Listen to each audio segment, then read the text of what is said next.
Nolan, good to see you. We are getting back to basics today with RMD 101, the rules that catch retirees off guard. Required minimum distributions aren't just about taking money out, they come with specific IRS rules that affect how, when, and where those dollars can be used.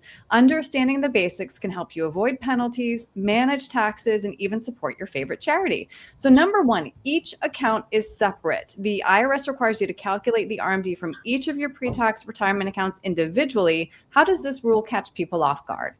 Thanks, Erin. Great place to start. RMD calculations are a fun place to get to this time of year. Some people like to clear them up early on in the year, and we'll get to the charitable part of that in a little while. But the IRS essentially mandates you to take out a specific amount from all of your pre-tax accounts, and then it calculates those individually.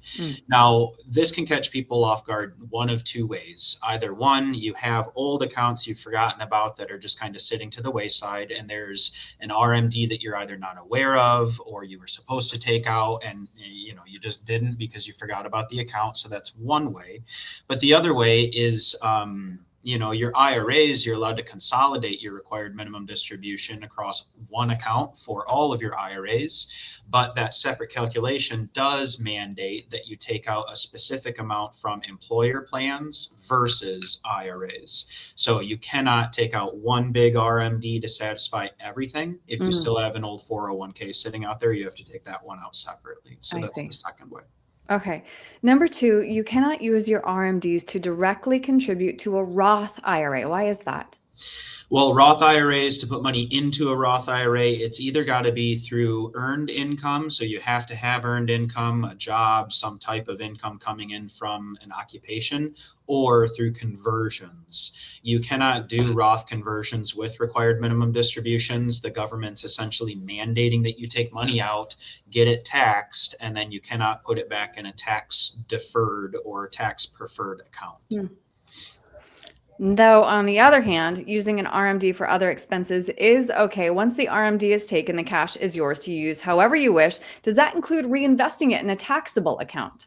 That's exactly right. So you can use the RMD for other things, just not putting it back into a Roth IRA if you don't have any earned income. Now, the cash, once you have the RMD, you can do what you like with it. Some folks use it as a vacation fund. Some will use it for holiday, gift giving or something like that. And some folks who don't need it reinvest it. So you can take the RMD, have it taxed, and then you can open up what's called a brokerage account or a taxable account and just buy a lot of the same things you had in your IRA in that other account. There are other rules. We always go over that with folks, but large in part, you can hold the same assets between both types of accounts. Okay.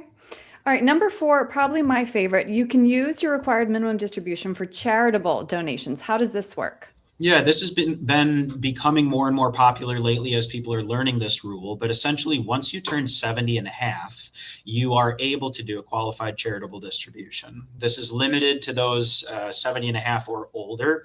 And what you're doing with the qualified charitable distribution is taking money out of an IRA, bypassing the RMD requirement, taking it to yourself and giving it instead directly to the charity.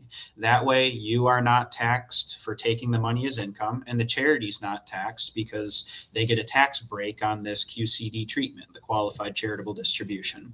There are some caveats. The money cannot be held by you for extended time periods, must be made out to the charity. There are some rules and things, but QCD's age 70 and a half, that's the important number right there. And then last, I think people understand this, but it bears repeating because it is important. RMDs are taxable. Yeah, the taxable income is really only avoidable if you do donate it, like we just mentioned, through the QCDs. Otherwise, it's ordinary income. We'll bring up a chart here that shows that required minimum distributions do vary based on the year that you were born.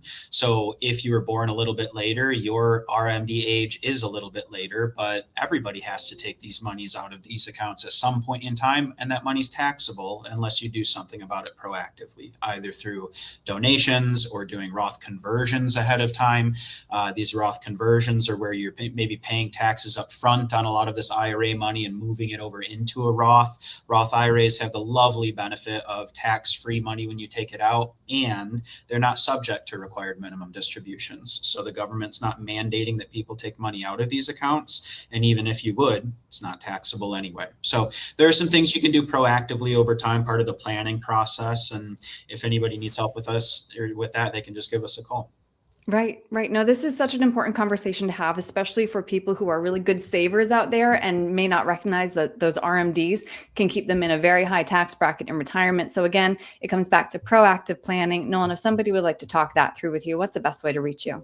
Well, Erin, by phone, 616-301-2581, or our website, which is cornerstone-rp.com. And there is a contact us box on the homepage.